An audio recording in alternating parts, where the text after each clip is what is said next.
Pasti kan cara ngomong Pak Anies ke mahasiswa sama cara ngomong Pak Anies sekarang di diskusi, di debat, pasti kurang lebih sama kali ya, karena orangnya sama gitu. Sedangkan sekarang tuh banyak yang nggak paham omongan Pak Anies gitu. Apa mungkin dulu. Hola netizen yang tercinta, calon presiden nomor urut 2 Prabowo Subianto menanyakan soal polusi udara yang terjadi di Jakarta semasa capres nomor urut 1 Anies Baswedan menjabat Gubernur DKI Jakarta periode 2017-2022. Anies kemudian menjawab bahwa angin dan polusi udara tidak memiliki KTP. Prabowo awalnya bertanya soal anggaran Pemprov DKI yang mencapai 80 triliun rupiah. Dengan anggaran sebesar itu, Prabowo bertanya ke Anies bahwa Jakarta mendapat indeks polusi udara tertinggi di dunia. Anies dengan santai menjawab pertanyaan Prabowo. Menurut Anies, pertanyaan Prabowo kurang akurat. Sebelum menjawab pertanyaan itu, Anies terlebih dulu dengan mencontohkan persoalan COVID-19. Anies mengatakan berdasarkan pengalamannya sebagai Gubernur DKI Jakarta, polusi udara di Jakarta tidak konsisten. Selain itu, angin disebutnya tidak memiliki KTP dan polusi mengikuti arah angin. Prabowo menjawab pernyataan Anies yang menyalahkan angin. Lalu, Prabowo kembali menyinggung anggaran besar Pemprov DKI, tapi persoalan polusi udara tidak tuntas. Prabowo lantas mengatakan jika menyalahkan angin, maka tidak perlu ada pemerintahan untuk menangani masalah ini. Nah, gimana nih menurut netizen yang terhormat? Silahkan berkomentar ya. Ini serius gue kepikiran sih. Pak Anies tuh kan dulunya dosen ya, terus dia rektor juga. Dia kan pasti sering ngasih kuliah ke mahasiswanya gitu pas jadi dosen. Terus pas jadi rektor juga pasti dia nggak mungkin jadi rektor kalau misalnya otaknya minus gitu ya. Nah gue tuh suka ngebayangin gitu Pak Anies pas ngasih kuliah ke mahasiswanya gimana nah gitu. Pasti kan cara ngomong Pak Anies ke mahasiswa sama cara ngomong Pak Anies sekarang di diskusi, di debat, pasti kurang lebih sama kali ya, karena orangnya sama gitu. Sedangkan sekarang tuh banyak yang nggak paham omongan Pak Anies gitu. Apa mungkin dulu waktu dia jadi dosen mahasiswanya juga sama ya? Kayak ngomong apa sih Pak gitu? Ngomong apa sih Pak? Nggak ngerti gitu. Gue bingung gitu ya. Jadi kayaknya memang dulu juga mahasiswa Pak Anies pada nggak ngerti ya omongan Pak Anies ya. Kayak nggak jelas gitu ngomongnya Pak Anies tuh. Kesana sini, kesana sini. Sekarang juga buktinya masyarakat Indonesia juga banyak yang nggak paham omongan Pak Anies. Tapi gue tuh gini ya. Gue tuh kadang sadar diri gitu. Sadar diri gini kayak, wah gue pendidikan gue nggak setinggi itu gitu. Jadi kayak kadang gue yang sadar diri gitu, kayaknya emang pemikiran beliau yang gak kekejar gitu sama gue. Soalnya kalau gue ngomong kayak apaan sih omongannya kagak jelas gitu, kayaknya aneh aja gitu. Dia kan S3 ya, pendidikannya luar negeri, mantan rektor, dosen mantan rektor juga. Terus kan dia juga diangkat jadi anggota Dewan Oxford ya. Oxford lo bayangin, bukan universitas yang main-main gitu. Tapi gue dengan lancangnya, pendidikan gue rendah, gue bilang Pak Anies ngomongnya gak jelas.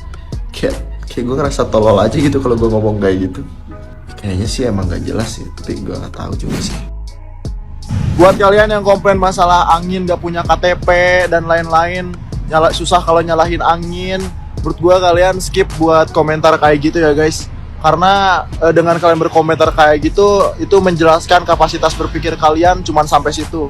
Jadi kalau kalian pengen kelihatan pintar dan cerdas, jangan komen kayak gitu. Kalau kayak gitu kelihatan pemikiran kalian gak nyampe gitu. Terus yang komen masalah parkir air, daripada kalian komen-komen kayak gitu, mending cari faktanya dulu, cari di Google parkir air atau bahasa Inggrisnya retention pond, retention pond. Lihat dulu baru komen-komen biar gak kelihatan banget gitu maksud gue. Ini gue bukan ngerasa pinter atau cerdas ya, cuman gue juga sama lah intinya. Cuman minimal research dulu gitu, jangan main komen-komen aja gitu, pahami dulu gitu minimal, biar gak malu-maluin diri sendiri. Yang masih gagal paham dan salah tafsir tentang angin tak ber-KTP. Kalimat tersebut adalah kalimat kiasan, perumpamaan atau majas. Nah, majas atau kiasan digunakan oleh seseorang untuk menjelaskan sesuatu yang panjang lebar, disingkat, dipadat, tetapi lebih tepat. Biasanya yang mampu menggunakan kalimat kiasan dengan sangat tepat dalam momen yang tepat adalah orang-orang intelek dan berkelas.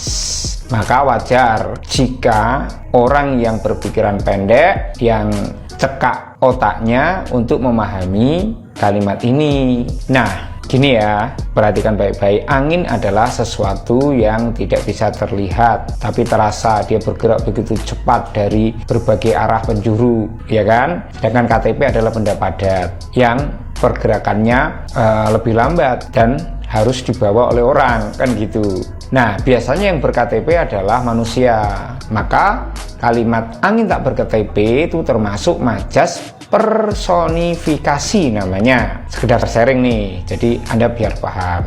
Nah, majas ini menjelaskan bahwa yang dimaksud oleh Pak Anies bahwa polusi di Jakarta tidak disebabkan oleh orang Jakarta dan kegiatan-kegiatan di Jakarta saja, tetapi dipengaruhi oleh daerah sekitarnya seperti Bekasi, Cikarang, Karawang, Bogor, Tangerang, di mana daerah-daerah tersebut banyak sekali pabrik yang mengeluarkan asap dari cerobongnya berbasis bahan bakar batu bara, sehingga itu karena terbawa angin mencemari udara Jakarta.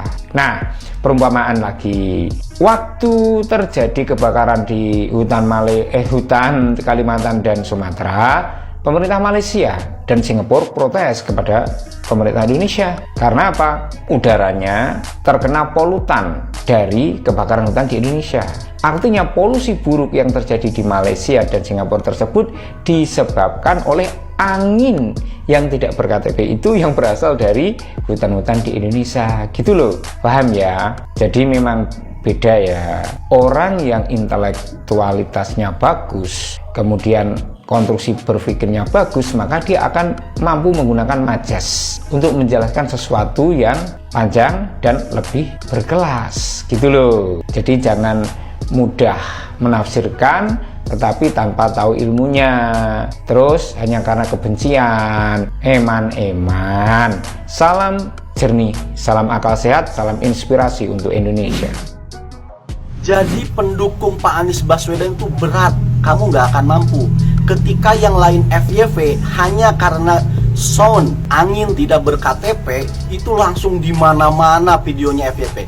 Dan pendukung Pak Anies harus menjelaskan apa itu angin yang tidak ber-KTP. Itu pun sulit untuk FYP. Bahkan yang nonton dan yang komen ya rata-rata pendukungnya Pak Anies juga.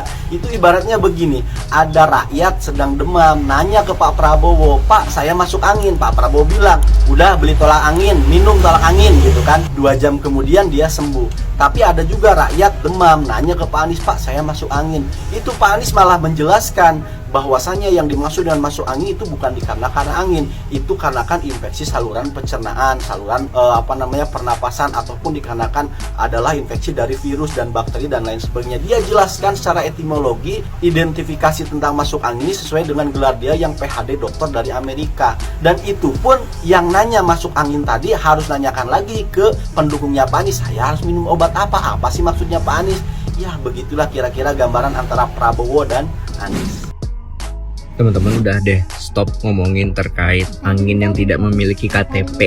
Itu kelihatan banget kalau lu tuh nggak belajar bahasa Indonesia zaman sekolah. Jadi itu tuh majas yang dipakai sama Pak Anies Baswedan, yaitu majas personifikasi. Majas ada banyak kan, lu pada sekolah kan kemarin tuh zaman kita sekolah yang namanya majas hiperbola, majas personifikasi, majas metafora, banyak. Gue nggak ngerti aja orang dikasih analogi majas itu pas debat pada ketawa, pada dikira ini orang asal ngomong, padahal itu pakai kosakata bahasa Indonesia. Jadi angin tuh diibaratkan benda yang susah dikendalikan, benar guys? Dalam artian kalau di sini ngomongin polusi, faktanya adalah polusi yang terjadi di Jakarta kebanyakan itu dari daerah lain, dari PLTU daerah lain, ya nggak sih? Jadi bukan sumber utamanya itu dari DKI Jakarta gitu loh.